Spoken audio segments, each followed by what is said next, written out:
Hey everybody, welcome to another episode of Hustle and Grind. I'm Cammy P with Cammy P Sports, and we've got the lovely Joe Madden with Joe Madden Sports. And we do have a special guest today that we're going to let on in a minute, but I'm going to let Joe introduce him. Hey guys, so welcome to the show. Thanks for joining us. Right away, we have Anthony from Pound It Sports coming in here. Now, he's going to talk some MLB with us. He's got over 20 years in the industry, you guys. So let's welcome in Anthony. Hey, Anthony. How's it going, guys? How's everyone doing? Very good. Great. Thank Wonderful. you. How about yourself? You enjoying Memorial Day? Oh, yeah. I'm about right after this show, I'm jumping in the pool. Excellent. Attaboy, I like that. Okay, so before you go watch this game from the pool, let's hear about the Tampa Bay Rays and the New York Yankees today. We see this line of the Rays at plus 115, the Yankees around minus 125, over and under at 8.5. What are you liking in this? So when you look at the Rays and Yankees, automatically it's a huge rivalry. I mean, these two teams battle for the division every year. And you got to break it down. First thing you do is you got to look at the starting pitching. You got Rich Hill versus James Talion. I know I butchered his last name, but I call him whatever. Rich Hill, he's already faced the Yankees twice this season. The first time was in Tampa. He gave up 4 runs, and the Yankees were more healthy that time. The Yankees struck out a lot, that's for sure. But now they're more injured. Like their lineup is 1 through 5, it's solid. I think everybody can agree they have a solid lineup when they're healthy. Yeah. But right now, 6, 7, 8, 9, it's just nothing to brag about. They got Ronador, Andujar, Higashiyaka, and Gardner. As you can see, guys, I can't pronounce half of these names. But these players I do know, and you got a guy runner in second, 2 outs. I'm not confident any of these guys getting the runs in. His second start for Rich Hill. Well, let me start off with Rich Hill first off. His first 4 starts of the season were rough. He gave 4 earned runs in each of those first 4 starts. But since then, he had 6 starts. He's only given up 5 earned runs in 35 2/3 innings. He's been solid. He's vintage Rich Hill. This is the Rich Hill that the Rays brought in the offseason, hoping to revive. As in the other couple years, when he's been on other teams and injured, and they try to get him on, it just hasn't been – he hasn't connected. But the Rays found something in Rich Hill that brought out the best of him. I like the Rays a lot. As in James Talion, his last 4 starts, it's kind of brutal. 4 starts ago, 6 1/3, 3 earned runs versus the Nats. In my opinion, the Nats have one of the worst offenses in the league. Mm-hmm. His next start was versus the Rays. He didn't even go 5 innings. 4 2/3, 4 earned runs. But he did have 9 strikeouts. That tells me in that game, if I kind of remember, I really don't remember too much about it. He dominated the lineup, but he made a few mistakes. So it's going to be a good game. Then the next start, his 2 starts ago versus Texas, gave 4 earned runs. Another offense that just struggles. Texas is not a good team, as I'll talk about Texas later in the podcast. Yeah. But Talion is he's hit or miss. I mean, he was with Pittsburgh. He's been shaking around. I mean, I think the Rays are just going to make this guy pitch and pitch and pitch. They're going to make him make mistakes. They're going to get on base. And they're going to score. I mean, I think Rich Hill is just going to, once he gets some early runs, if he gets a couple early runs, he's going to settle down and just go at it. Well, absolutely. I love the way you're looking at this with the Rays and that plus money, because we look at 6 of the last 9 of their matchups. The Rays have taken as well. And the Rays as an underdog do phenomenal. I believe it is, what is their record? 22-5? Might be 22-4, but I think it's 22-5. Yeah. As an underdog, they've gone. So, you guys, it's a great call. 5-0 the last 5 as an underdog. You can't pass that up. That dog money, can't pass that up. Absolutely. Yeah, also the Yankees got swept by Detroit, even though they were in Detroit. And the Rays, what have they won? 9-1 in the last 10, coming off 4 straight wins. I mean, everything comes to the Rays. I mean, I'll take the dog money with my chances. Yeah, absolutely. Well, I think that's a great call. So you guys heard it here.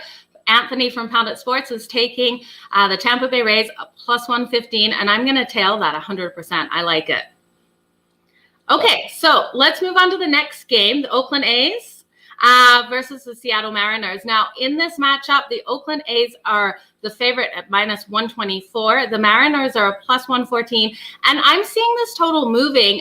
It was 8.5, and then I saw 8, and I've seen it switch back up to 8.5. So what are you liking in this one? So this one is one of those games where a lot of people just look at the starting pitching. They see the records as in their opposites, and one's at a very good ERA and one's skyrocket. And yeah, terrible, 7.59. Yeah, but when you really break it down, he hasn't pitched that bad. Yeah. I mean, he's pitched bad, but he's not given the opportunity to pitch into the game. He hasn't gone 5 innings yet. That's true. So his last start was versus the A's, and he pitched 4 innings, 2 earned runs. Now he's at home. I mean, that was at home. So now is another spot at home, and he's got the A's again. And the A's are coming off of struggling at home versus the Angels. So, I mean, Kaperline, again, I'm butchering the last name. It's okay. I do the same thing. This guy is dominant. Former first-round pick by the Yankees, in fact. Yeah. Yankees gave up on him in a trade. And he has just stood out, and he could be a solid starting pitcher for the A's down the stretch. But I am not taking a side on this. I have actually gone away from the side because the Mariners, what was it? Last week sometime, they had lost 6 games in a row. Scott's, the manager's service closed the door, had a closed down meeting. And since then, the Mariners have actually won 6 of the last 7 games. So the Mariners are red hot. I don't know what happened in that meeting. They got the talk. Yeah, the mood in the locker room has really gotten better. Yeah. The A's are struggling offensively. The Mariners are riding high. They're having fun playing baseball. I'm staying away from the side because, honestly, if you just take a side, you want to go with Oakland. You can't go with the Mariners because of the pitching. Yeah. So what I went to the first 5 trends, and I looked into that. So for the Mariners, they're 28, 20, and 3 on the over-under overall, home and road. 10 and 14 and 1 at home, and 6 and 4 the last 10. So 10 overs, 14 unders at home. Then you got the A's, 25, 23, and 4 overall. About the same, about even. 18, 11 at home. 7, 12, and 2 on the under.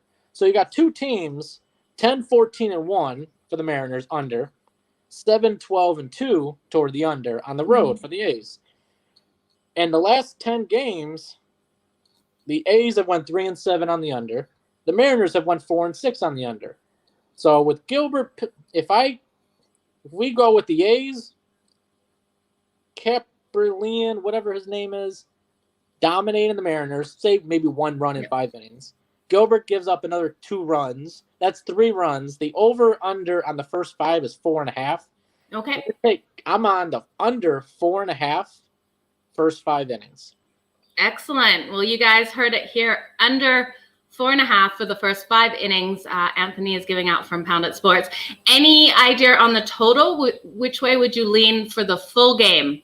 So if I had to pick, it's so hard to choose because the bullpens are so hit or miss. I don't trust the bullpen. I trust one guy in that bullpen, and that's Petit. And it all depends on how many innings pitch he goes. The Mariners bullpen, it's so wishy-washy.